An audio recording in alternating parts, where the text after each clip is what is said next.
My mother clapped when my sister kissed my husband. She actually clapped.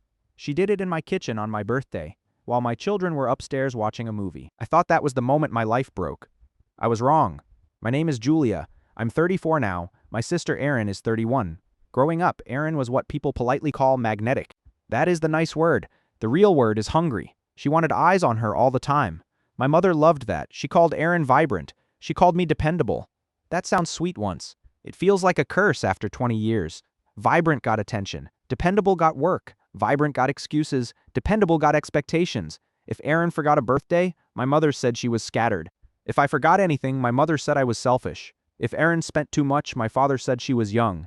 If I bought one thing for myself, my mother asked whether I thought bills paid themselves. That was our normal. My father was not cruel in the dramatic way. He was weak in the quiet way. He hated discomfort more than unfairness. That mattered later. When I was 9, Erin took the money our grandfather mailed me and bought glitter shoes. My mother said sisters share. When I was 12, Erin broke the locket my grandmother gave me, then cried until my mother hugged her. I got sent to my room for making a scene. When I was 15, Erin told a boy I liked that I had written poems about him.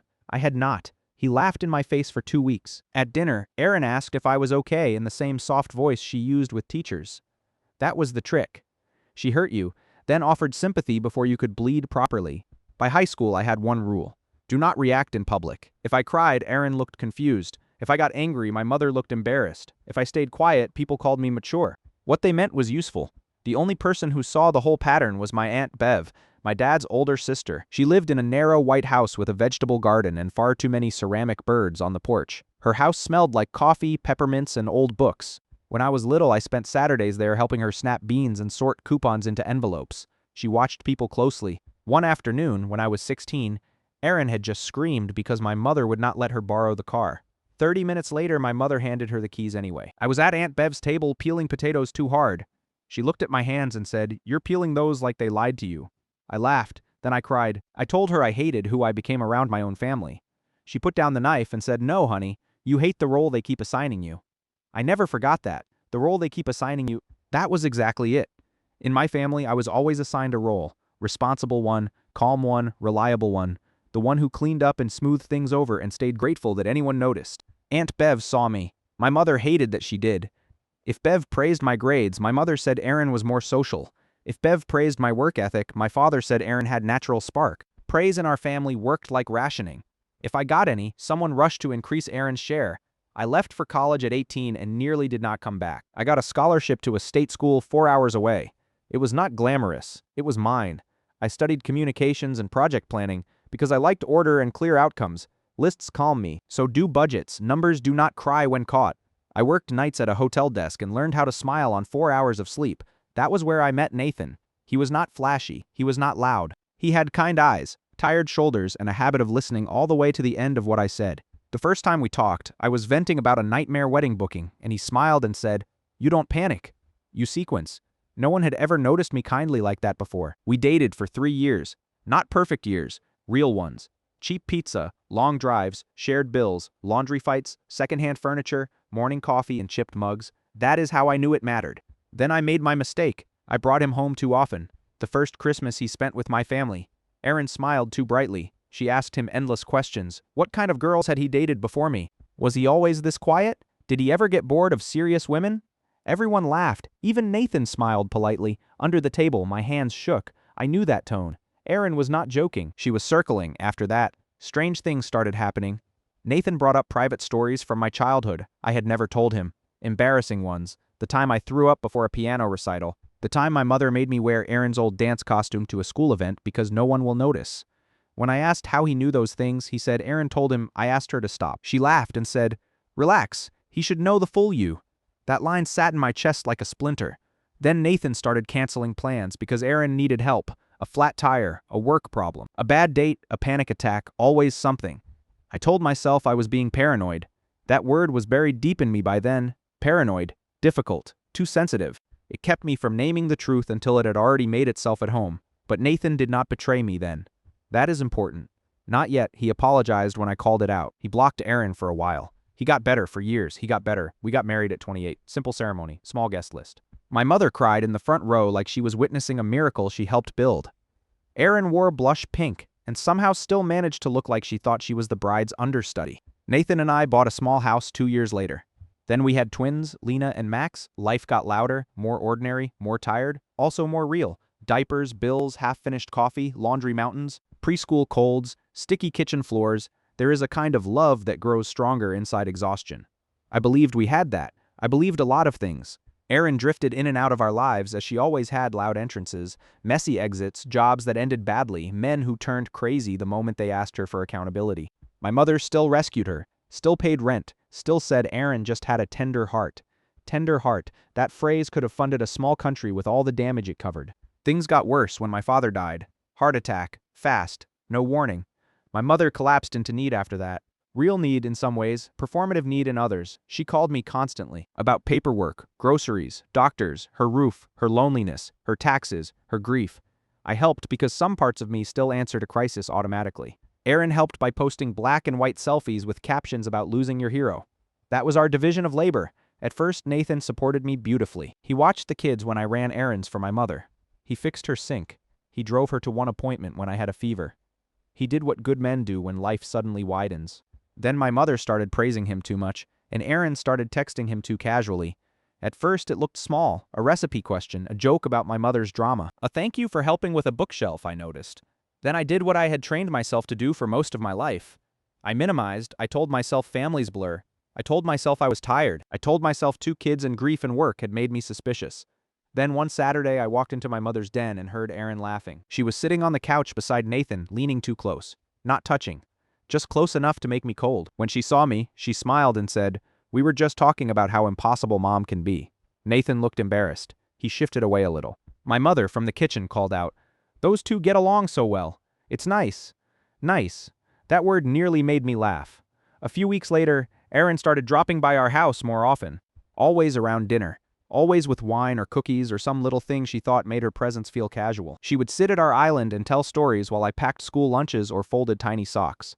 Nathan stayed polite, maybe too polite. That was the first warning I should have taken seriously. The second came on my birthday. The line I opened with, "My mother had insisted we do dinner at my house because it would be easier with the kids. I cooked because of course I did. Roast chicken, potatoes, a cake I did not even want." The twins were upstairs after dessert watching a movie. I was in the kitchen wrapping leftovers when I heard laughter from the dining room. Then silence. Then my mother's clap. I walked in just in time to see Erin leaning across the table, kissing Nathan. Not a peck. Not a drunken mistake. A long, deliberate, testing kiss. And my mother clapped. Actually clapped. My whole body went cold. Nathan jerked back instantly. Erin laughed. My mother said, "Well, at least somebody in this house still knows how to have fun." I stared at all 3 of them. Then Nathan stood up so fast his chair hit the wall. He said, "What the hell is wrong with you?" For one bright second, relief hit me. Then Erin smirked and said, "Relax, I was joking." Joking, that word. I looked at my mother. She shrugged. Then she said, "Honestly, Julia, you make everything so tense." She was breaking the mood. Breaking the mood on my birthday. With my husband. My hands shook so badly I had to grip the counter. Nathan came toward me and said my name softly. I stepped back from him anyway. Not because he had done anything in that second, because trust is a fragile glass and I had just heard something crack. I told everyone to leave. My mother protested. Erin rolled her eyes. Nathan stood frozen for one beat, then followed them out. I locked the door and threw up in the sink.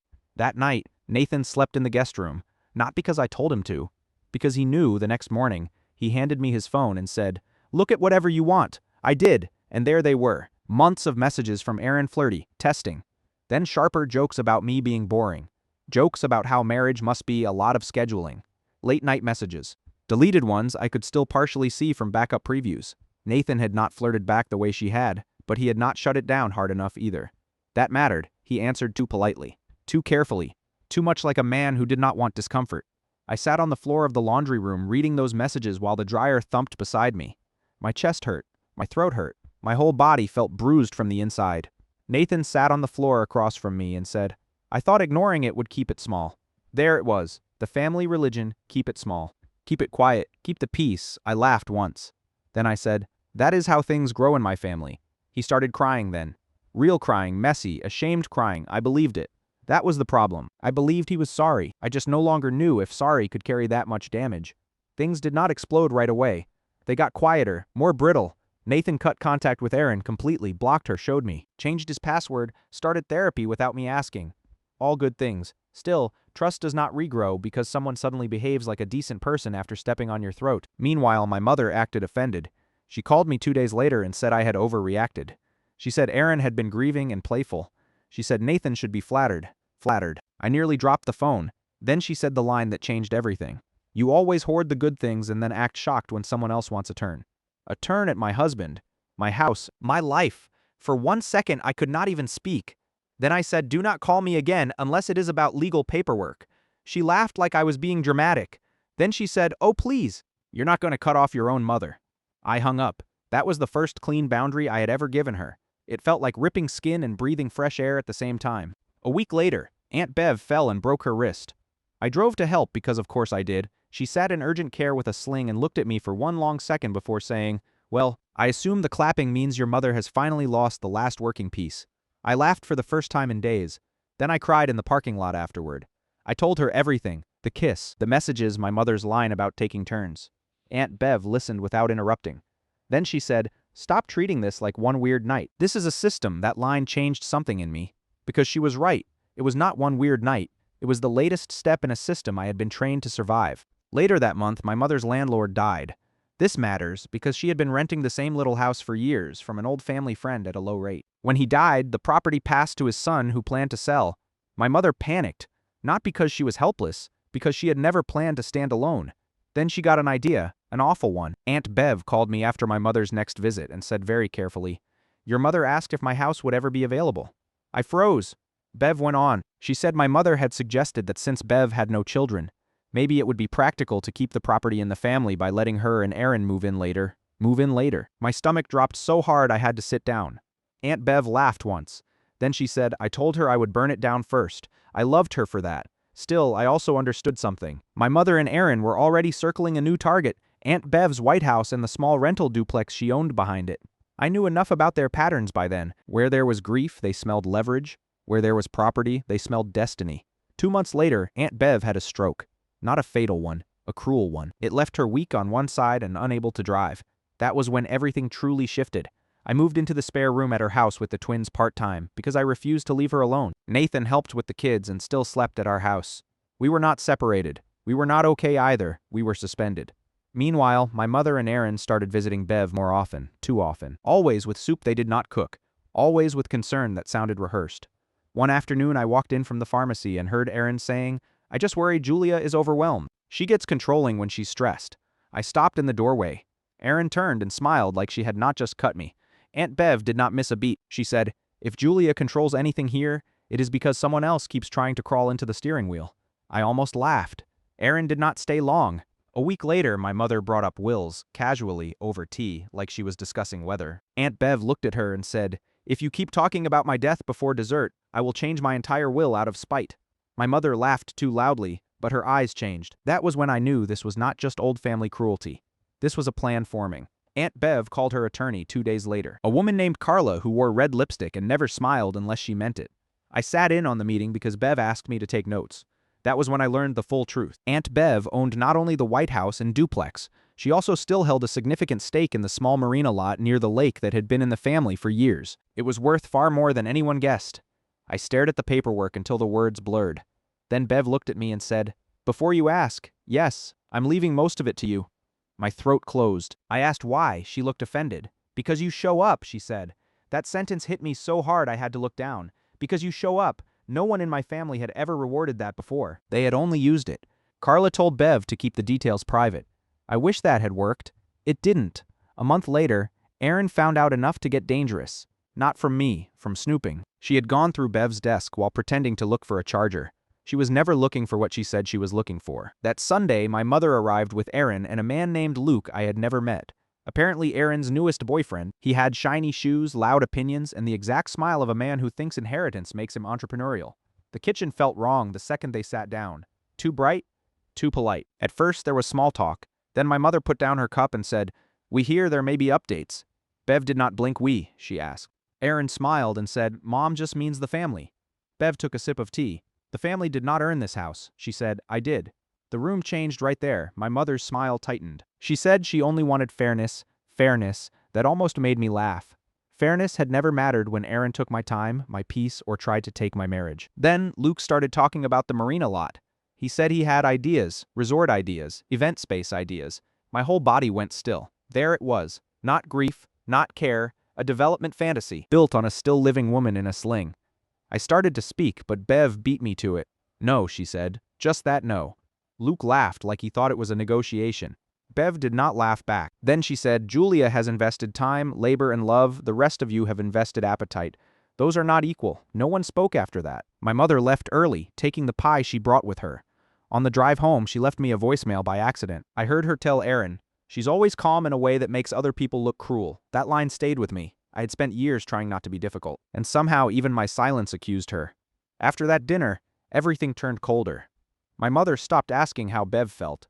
She asked whether Carla had visited again. Aaron started posting fake sweet things online, old childhood photos, captions about sisterhood and healing. People commented with hearts. I wanted to throw my phone into the lake. Then Aaron started coming by the house more often. Always with pastries she did not pay for. Always too loud. Always performing concern. Nathan, meanwhile, was trying. That mattered too. He kept going to therapy. He kept showing up for the kids. He kept answering every hard question I asked. Sometimes trust returns like sunrise. Slowly, then all at once. Sometimes it doesn't. I did not know which we were. I just knew he was finally willing to sit inside discomfort with me, instead of asking me to leave it outside. That mattered more than flowers or apologies ever could. Then Bev got worse. Another small stroke. More weakness. A rehab stay. Then home again.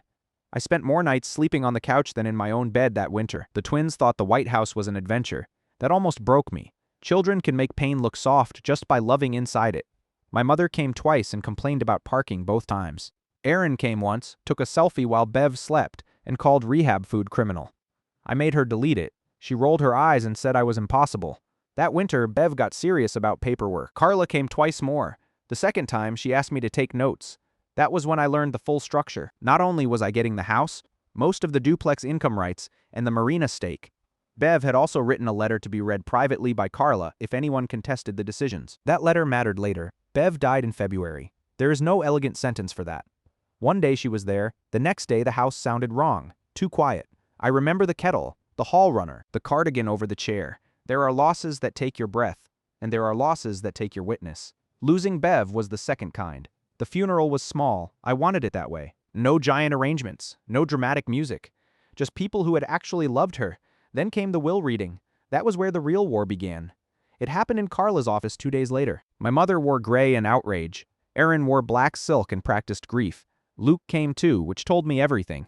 Carla read slowly. Specific gifts first, then the White House, then the duplex arrangement, then the marina stake, then cash gifts. My name came up again and again. By the third time, Aaron sat straighter. By the fourth, my mother had gone flat. By the fifth, Luke stopped pretending he was there for emotional support. When Carla finished, there was silence for 4 full seconds. Then Aaron laughed once and said no, just that. No. Carla folded her hands and said, "The documents are valid." My mother leaned forward. "There must be confusion," she said. Julia was living there while Beverly was vulnerable. Vulnerable, like I had tricked a woman who once ran 3 rental properties with 1 spiral notebook and a phone. My hands shook under the table. Carla's voice turned to steel. "Beverly made these decisions over time," she said. "There's no question of capacity." Then Aaron said the thing I should have expected. "So the reward for playing nurse is getting the jackpot." Jackpot. As if changing sheets and swallowing fear at 3 a.m. were a game show strategy. I turned to her and said very quietly, "You took selfies in rehab." For once, she had no answer. "My mother did," she said. "This is exactly what I was afraid of. Julia always turns things ugly." That sentence again. Different room, same machine. I stood up because if I stayed seated, I was going to scream. Carla asked if anyone needed a break. No one took one. Instead, my mother started asking legal questions. Could the will be reviewed? Could the marina stake be delayed? Could the house be sold first? Carla answered calmly. Every answer was some version of no in the parking lot after Aaron stepped close and hissed, "Enjoy it while it lasts." I should have paid more attention to that sentence, because 4 days later, someone got into the White House. Nothing huge was taken. A lockbox. Some copied files, 1 folder with account summaries. At first I thought it might be random. Then I saw which drawers were open. The ones with estate copies. My whole body went cold. The sheriff came. He asked who had keys. I said me, my mother, Aaron, the cleaning woman. That was all. He asked if I suspected anyone.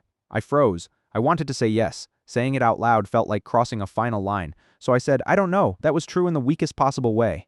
That same night, I changed the locks and installed cameras, one on the porch, one by the back gate, one in the hall. Good thing I did, because a week later, the back camera caught Luke trying the side door after midnight. Dark jacket, fast hands, looking over his shoulder.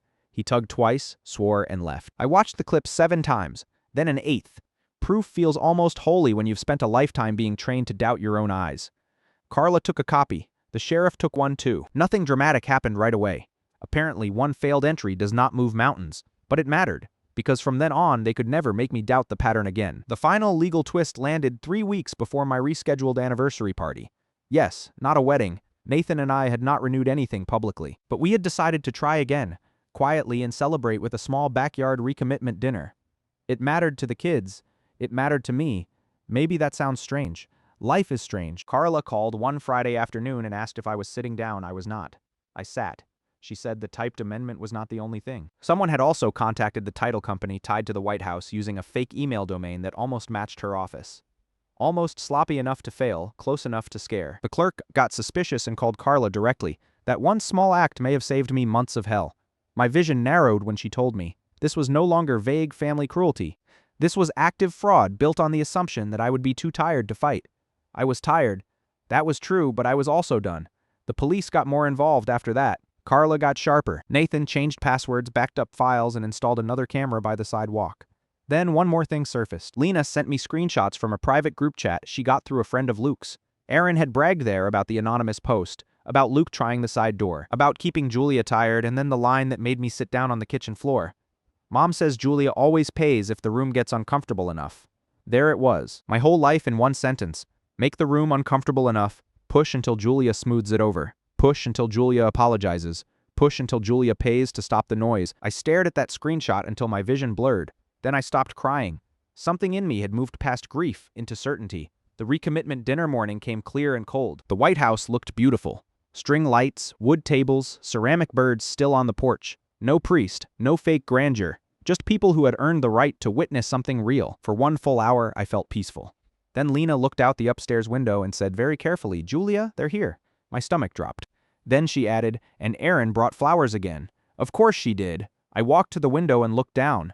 My mother stood in pale pink as if she had never heard a boundary in her life. Erin stood beside her in white satin, holding a bouquet and her phone.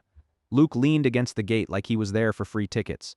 My hands started shaking. Lena touched my shoulder and said, "You do not have to go down there," but I did not alone.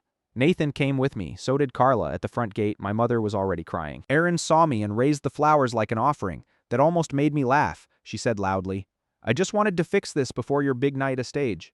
Always a stage." My mother stepped forward and said, "Please don't do this in front of everyone." "Do what? Exist honestly?" I said. "You were not invited."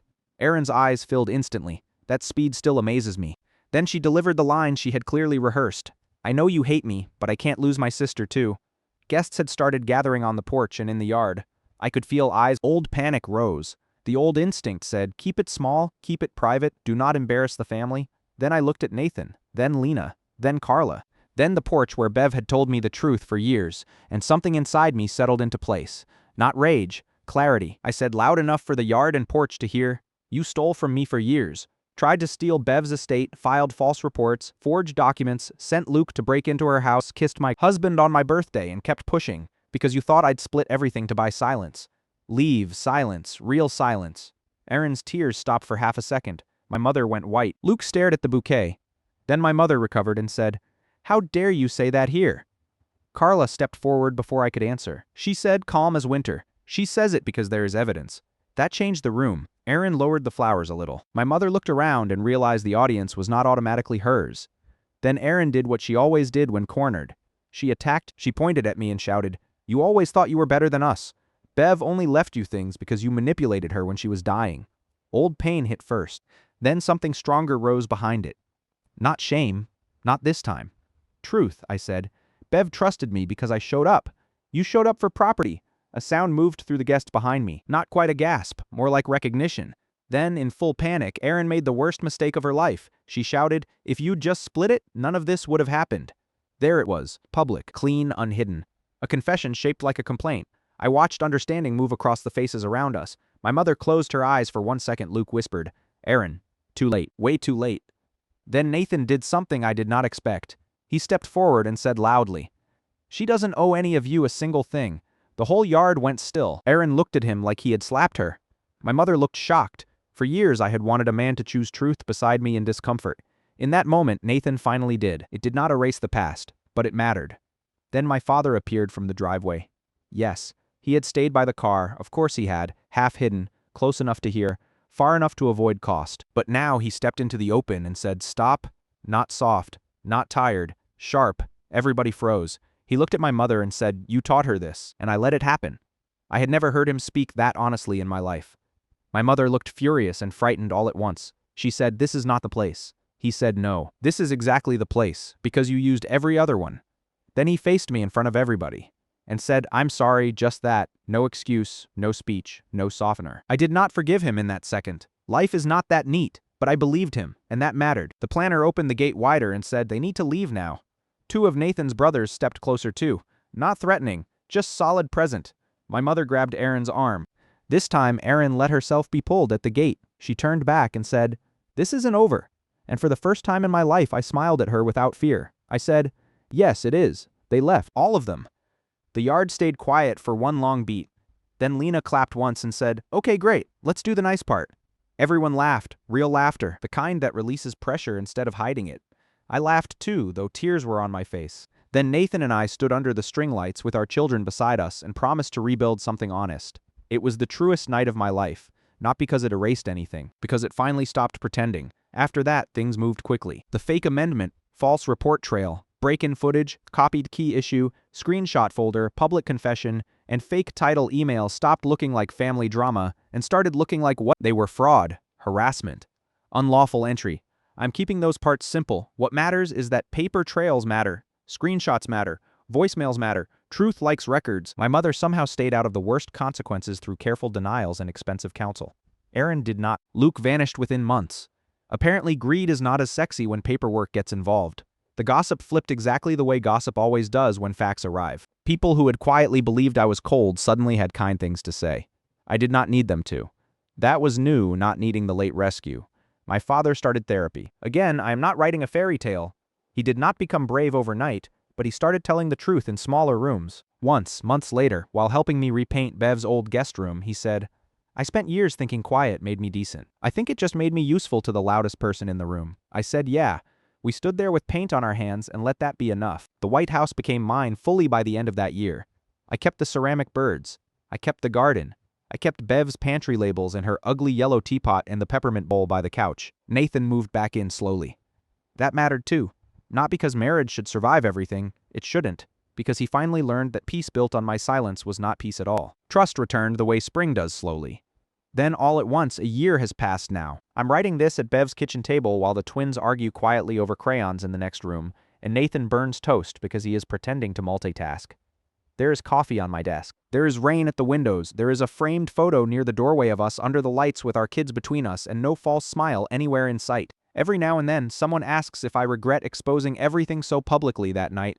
No, I regret that it became necessary. I regret the years before it, when I confused endurance with love and silence with maturity. I regret every time I made myself smaller so other people could stay comfortable. But I do not regret the truth. The truth cost me a role. It gave me a life.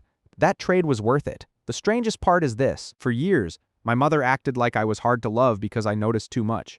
Erin acted like I was cold because I remembered accurately. My father acted like I was difficult because I would not help bury everything forever. But the problem was never that I saw too much. The problem was that they needed me not to speak. And once I did, the whole machine broke. The last clear thing Aunt Bev ever said to me was in rehab after her first stroke. I had adjusted her blanket and was trying not to cry because she looked tired. She squeezed my hand and whispered, "You do not have to disappear just because other people confuse your silence with food." I did not understand it fully then. I do now. Belonging that has to be purchased with self-erasure is not belonging. Love that only arrives when you're useful is not love. Family that survives by feeding on one person's silence is not family. So no, I did not lose my family at my kitchen table or in my backyard. I lost a job. I lost the role of person who absorbed everything so everyone else could keep pretending. And in the place where that role used to be, I built a house, a marriage, and a life that finally feels like mine. Turns out Aunt Bev was right. The reward for showing up is not that unfair people become fair. It is that one day, if you keep choosing truth, you stop needing unfair people to explain your worth. And for the first time in my life, I did not feel dependable. I felt free. There was one more thing I did not know then. It mattered. 2 weeks after Aaron and my mother were pushed out of the yard, Luke came back alone. He did not call first. He showed up at noon with a paper bag and a face that looked half sick and half scared. I almost did not open the door. Then he lifted the bag a little and said, "I have something that belongs to you more than me." So I let him in, not because I trusted him, because by then I had learned that truth sometimes arrives wearing terrible shoes. He sat at Bev's table, wrapped both hands around the coffee I gave him and said, "I'm not here for forgiveness."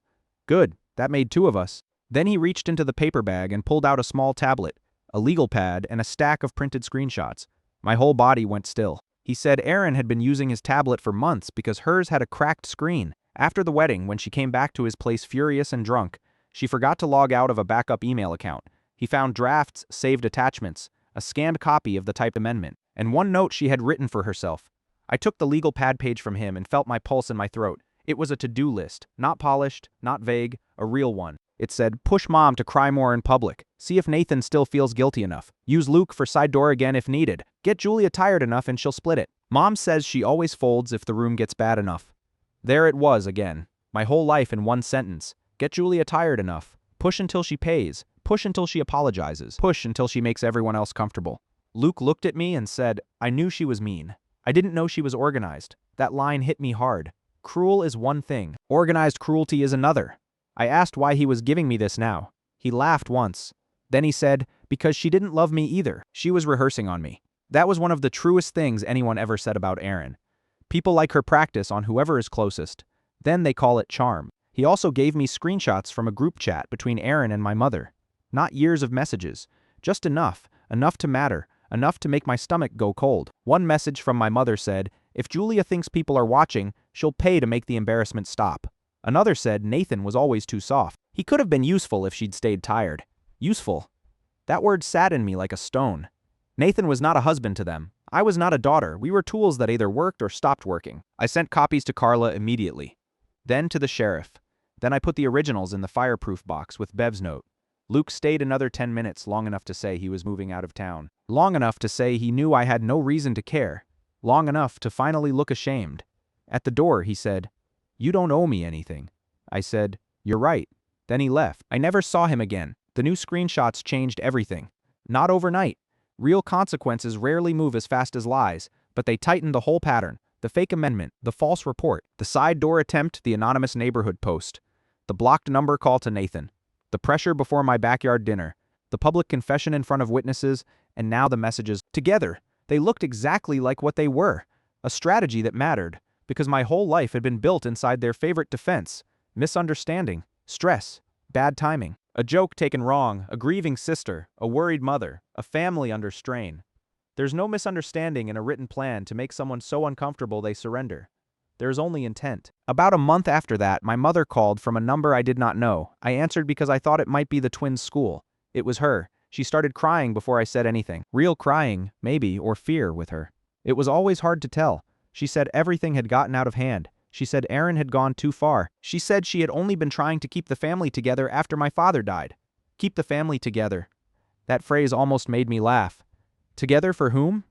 Together under what? Together inside which lie? I said nothing. She kept talking. She said if I would just tell Carla and the sheriff that grief had made everyone unstable, maybe things could calm down. There it was. Even then, still asking me to lie so other people could stay comfortable. I finally said, you wrote it down. She went quiet. Then she whispered, Luke gave you those, I said. You wrote it down. She started crying harder. Then she said the truest thing she had said in years. She said, I thought you would fold like you always do. I closed my eyes when I heard that. Not because it hurt, because it fit. It fit every childhood dinner, every apology I was forced to give, every time I was told I was severe, selfish, difficult, or cold simply because I would not play along fast enough. I said, that is over. Then I hung up. She never called from an unknown number again. My father did, though. Not every day, not dramatically, just in little ways. A text asking if the twins liked the science museum. A voicemail saying the porch railing might need repainting before winter. A hardware store gift card mailed without a note. Some of it annoyed me, some of it made me sad. One thing made me laugh. 3 months after the backyard dinner, he showed up with a toolbox and said the kitchen faucet at Bev's house looked loose. It did. We fixed it together. No deep talk, no heavy apology speech. Just wrenches, old plumbing, and afternoon light. At one point, he said very quietly, your mother used to tell me if we pushed back on Aaron, she would leave us. I kept tightening the fitting. Then I said, "So you let her train you?" He swallowed hard. Then he said yes. That was one of the only answers he ever gave me that did not come wrapped in fog. It did not fix anything, but it was real, and real matters more than warm. That is one thing this whole mess taught me. Warm is easy to fake. Real is expensive. Real stands in discomfort. Real tells the truth before it gets convenient. Real says no and leaves the silence standing. The White House taught me that too. The first winter after the backyard dinner, the pipes upstairs froze during a storm. I stood there in thick socks with a hairdryer and a wrench while snow slapped the windows sideways. Nathan came upstairs, took one look and said Bev picked the right person. I laughed. Then I cried a little. Not because of the pipes, because of the sentence. Picked the right person. Not the easiest person, not the loudest, not the one best at getting pity from a room. The right person. I think that is what I had wanted all along without knowing the name for it. Not indulgence, not applause, just to be chosen honestly. A few weeks later, while sorting old dishes in Bev's pantry, I found one more note tucked inside a cookbook. Apparently, she had been hiding wisdom the way some people hide cash. It said, if they ever tell you peace matters more than truth, ask who gets fed by your silence. I keep that note in my desk now. Some days I still need it. Because old training does not die in one speech. It rises in little moments. A missed call from my mother. A holiday card from some cousin who liked Aaron's pity posts. A neighbor asking if things are finally settling down. That phrase, settling down as if time itself scrubs blood off walls. It doesn't. What changes things is truth. Truth and consequence. Truth and distance. Truth and the refusal to keep paying for someone else's comfort. That is the real ending here. Not the sheriff, not the legal filings, not even the dinner under string lights. The real ending is smaller. Quieter. It happened this spring. I was making coffee at Bev's stove while the twins argued over cereal and Nathan searched for his keys. Rain was tapping the window. Toast was burning. Normal life. And I realized I had gone 4 full days without thinking about Aaron at all. Not in fear, not in anger, not in rehearsal.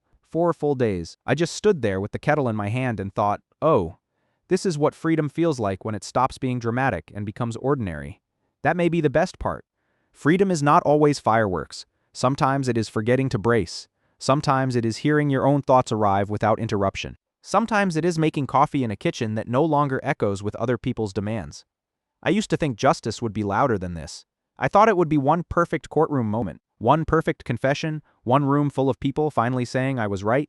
Some of that happened, not all. What actually healed me was simpler. Locks changed, files saved, a porch swept at sunset, children laughing in the next room, a husband who finally learned that love does not mean avoiding discomfort, a table that stays quiet unless I choose to speak. Maybe that is the real revenge, not their humiliation. My peace, and for the first time in my life, peace no longer means my silence.